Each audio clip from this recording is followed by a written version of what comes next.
¿Qué tal, queridos hermanos? Nuevamente con ustedes, con la idea de seguir profundizando en este tema del demonio y de cosas peores.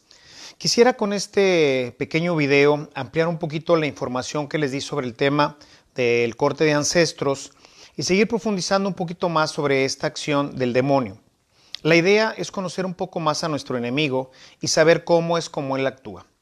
Empecemos diciendo que el demonio tiene dos formas de actuar, una que se llama la forma ordinaria, que es la forma, digamos, como nos ataca a todos, como atacó a Jesús, como nos ataca a cada uno de nosotros, y tiene un permiso ordinario de Dios para hacerlo. Se llama así la forma ordinaria, y esta consiste generalmente en la tentación.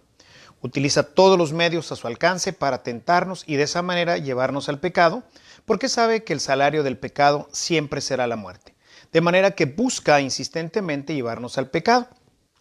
Tiene algunas otras formas que no se definen exactamente si son ordinaria o extraordinaria, sueños, algunas acciones que de repente ocurren dentro de nuestras vidas, pero que están relacionadas no con enfermedades, ni con pérdida de empleo, ni de todo este tipo de temas que tendrán que ver directamente con su forma extraordinaria.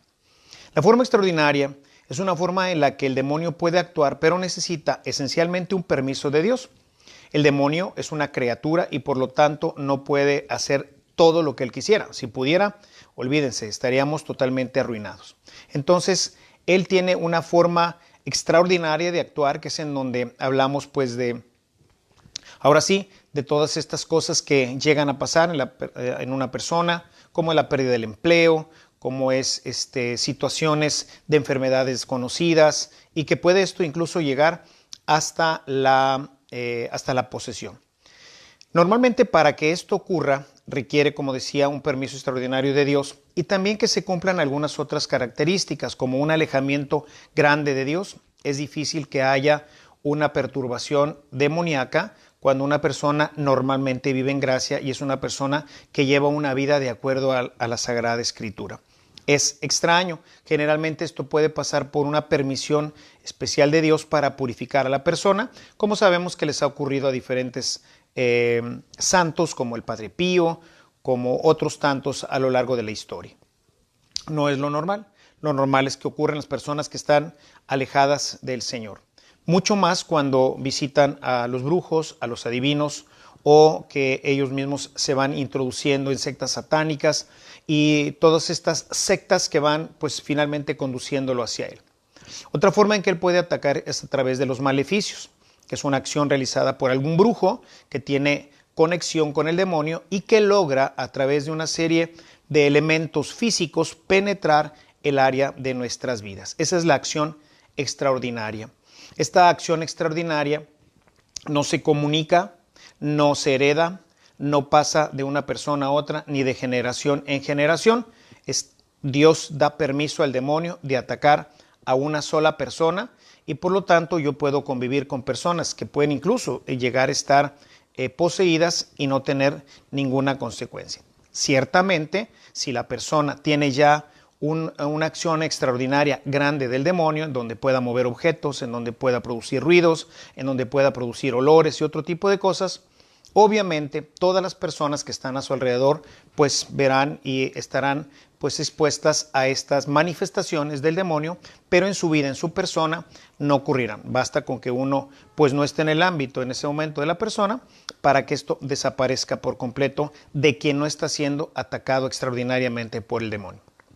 Ahora bien, con esto cierro esta visión para entender cómo actúa el demonio.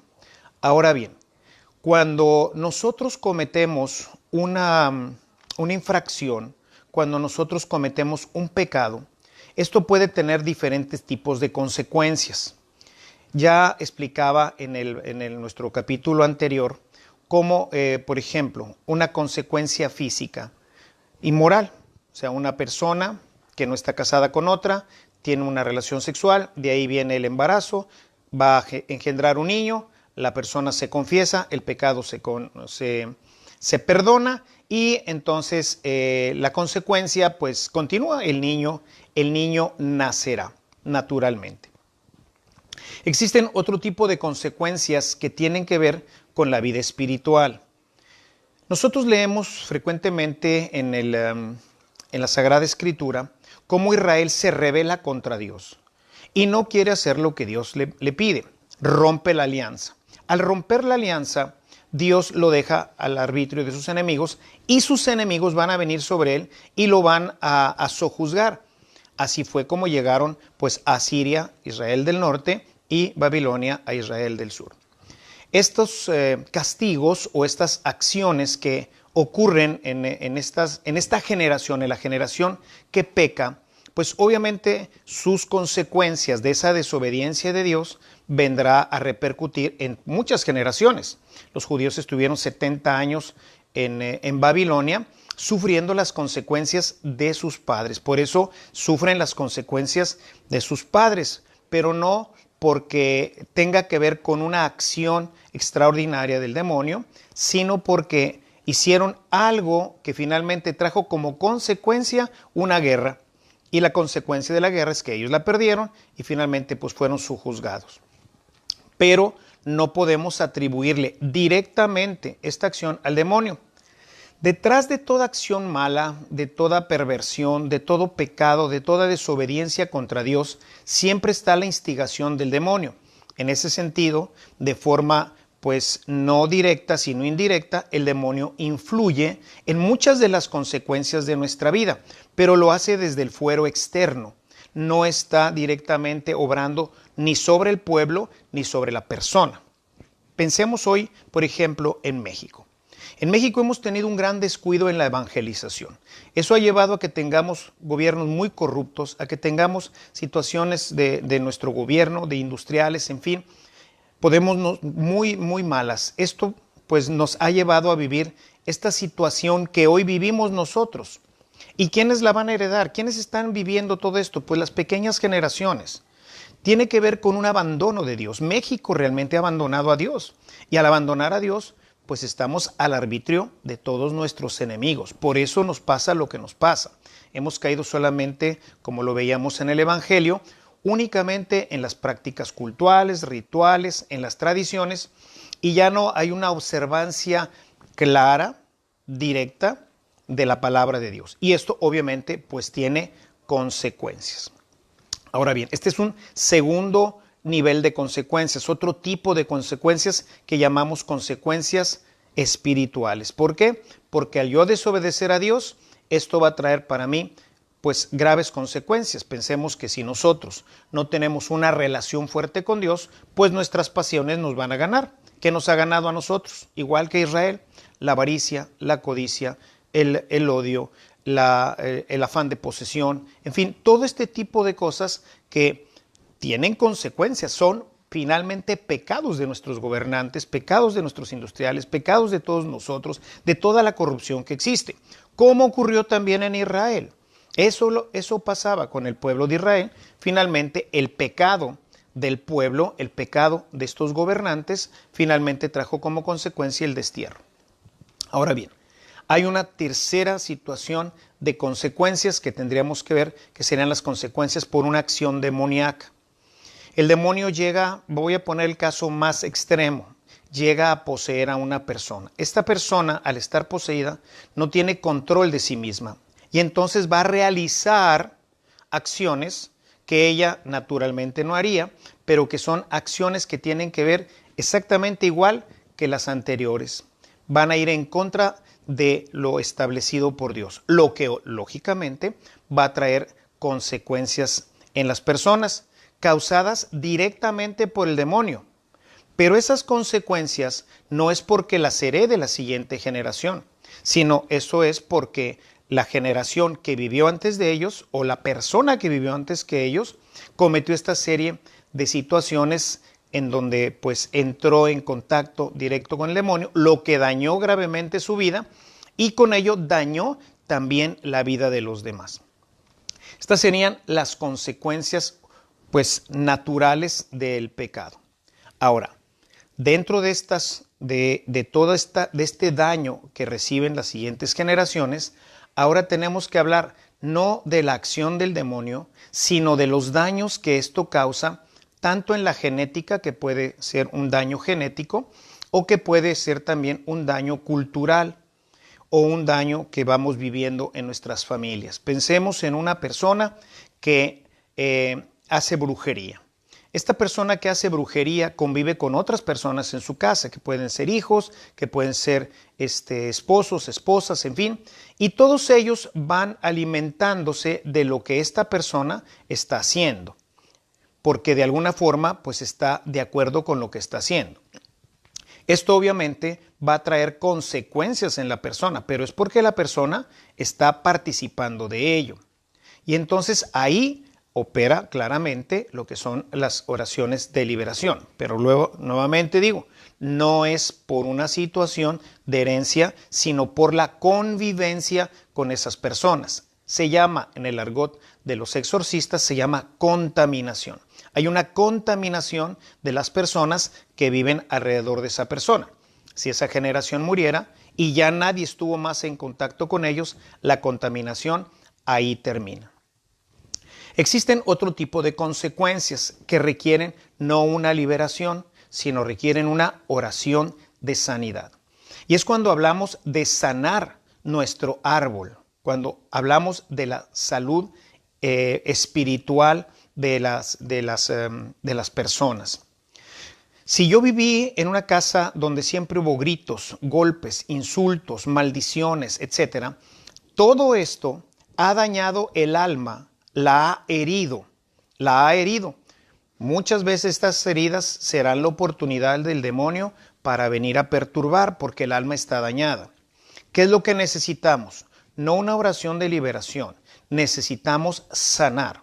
Entonces es muy importante que todos en alguna época de nuestra vida pudiéramos participar de una oración de sanidad interior, no de corte de ancestros, no de sanación del árbol generacional en el sentido diabólico, sino, por un lado, sanar espiritualmente.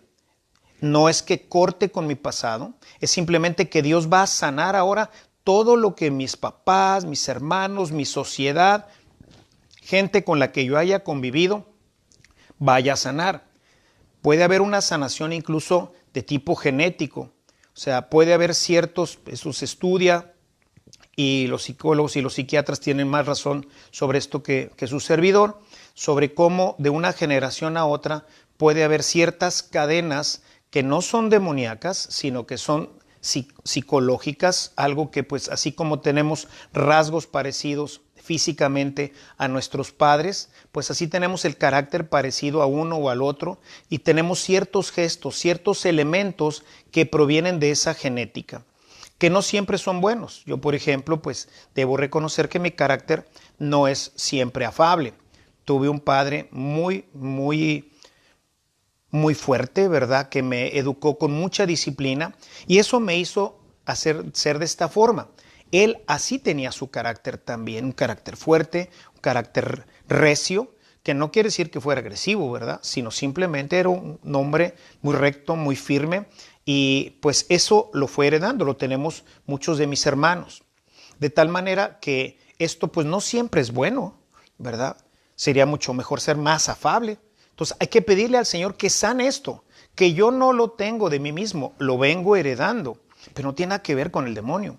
Son cuestiones genéticas, son cuestiones hereditarias que provienen de situaciones que mis padres y pues quizás los padres de mi papá, en fin, situaciones que ellos vivieron. Todo esto va dañando el alma y como el alma y el cuerpo son una sola cosa, ¿verdad? Entonces se intercomunican, por eso hablamos de las enfermedades que no tienen un origen físico, sino lo tienen psicológico, ¿verdad? ¿Por qué? Porque vienen de todas estas heridas, gente que tiene miedo, que tiene angustia, que no come bien, y muchas de estas cosas son muy parecidas a acciones extraordinarias del demonio en sus fases iniciales. Entonces se puede fácilmente confundir. Por eso es muy importante, antes de una oración de liberación, hacer un correcto discernimiento. Todo mundo puede participar de una oración de sanidad interior, mas no todo mundo debe participar de una oración de liberación. porque como les decía anteriormente, el único demonio que no podemos echar fuera es el que no existe. Y si nosotros hacemos creer a la persona que esas reacciones, esas situaciones que están ocurriendo en su vida, le vienen de un demonio que heredó de sus padres, de sus abuelos, porque uno de sus bisabuelos fue masón o qué sé yo, pues entonces esa persona no va a atenderse adecuadamente. Lo que necesita no es una oración de corte, lo que necesita es una oración de sanación interior. Y a veces son procesos largos, que estos procesos de sanación interior siempre es muy conveniente que vayan acompañados también de un tratamiento psicológico o psiquiátrico. Es decir, toda la gente que asiste con un psicólogo, con un psiquiatra, sería fabuloso que al mismo tiempo estuviera participando con cierta frecuencia de oraciones de sanidad interior. La oración tiene un poder tremendo y como estamos hablando del área del alma, pues ahí es en donde anida, donde reside todos estos elementos que nos hacen reaccionar de una forma equivocada. Entonces, bueno, pues con esto he querido dejar claro cuáles son las acciones ordinarias, las extraordinarias del demonio. Volver a reiterar que el demonio no se comunica de generación en generación. Sé que es un tema de debate entre los mismos exorcistas. A veces hay estas diferencias. Hoy, con esta última conferencia que nos dio el padre Rogelio, toda la Asociación Internacional de Exorcistas, pues quedamos de acuerdo en que efectivamente no, al menos no parece existir. Más bien lo que creemos es que no está relacionado con un tema de liberación, sino con un tema de sanidad interior. Y que las consecuencias de los pecados, las consecuencias pueden tener un origen del demonio. Siempre toda acción mala, negativa, tiene en su origen, en su base, una acción mala del demonio que busca siempre nuestra destrucción, hacernos pasar mal la vida. Entonces, ojalá y con todo esto pueda aclarar un poco más este tema. Sé que es un tema complejo, es un tema que pues no, muchas veces no se comprende bien, pero bueno, que con esto pueda quedar claro. Finalmente, solamente una palabra sobre el libro del padre Youssef, es La sanación de las familias. Este libro tiene muchos elementos realmente muy buenos, muy interesantes, pero desafortunadamente, como va orientando él la mecánica de su libro, tiende a que la persona forzosamente vaya a dar hacia el tema de la sanación del árbol genealógico, que tiene que ver, él lo propone en el tema de la liberación. Y esto es la parte incorrecta. O sea, hay mucho rescatable de ese libro, ciertamente, pero el problema es que habría que rescatarlo, porque la gente que no es tan instruida, pues con lo que dice el libro, pues lo va orientando hacia el tema de la liberación, lo cual, como he tratado de dejar claro, no se comunica, no se hereda, no se contagia. Así que bueno, pues espero que todo esto pueda ser de utilidad para informar a nuestra comunidad cibernética y bueno, a todos los que pueda tener acceso a este video, cómo opera, qué es la liberación y qué es la oración de sanidad interior. Espero que con esto podamos avanzar más y que nuestra vida pues esté menos en riesgo de ser tocada por el enemigo que busca siempre distraernos con muchas cosas para no enfocarnos al tema central que es conocer y amar más al Señor. Enfoquémonos en eso, dejemos las demás cosas aparte. Si hay una situación que no se entienda, que no se comprenda, que se vea con cierta suspicacia, visiten el centro de discernimiento, visiten al exorcista de su diócesis. Si no hay, hablen con su vicario general, hablen con el obispo para que los atienda y puedan darles un discernimiento correcto sobre aquello que les parece que no es normal. Muchas gracias por haber visto este video, gracias por su atención, que el Señor los bendiga y que nuestra Madre Santísima les acompañe siempre. Hasta nuestro próximo video. Gracias a todos.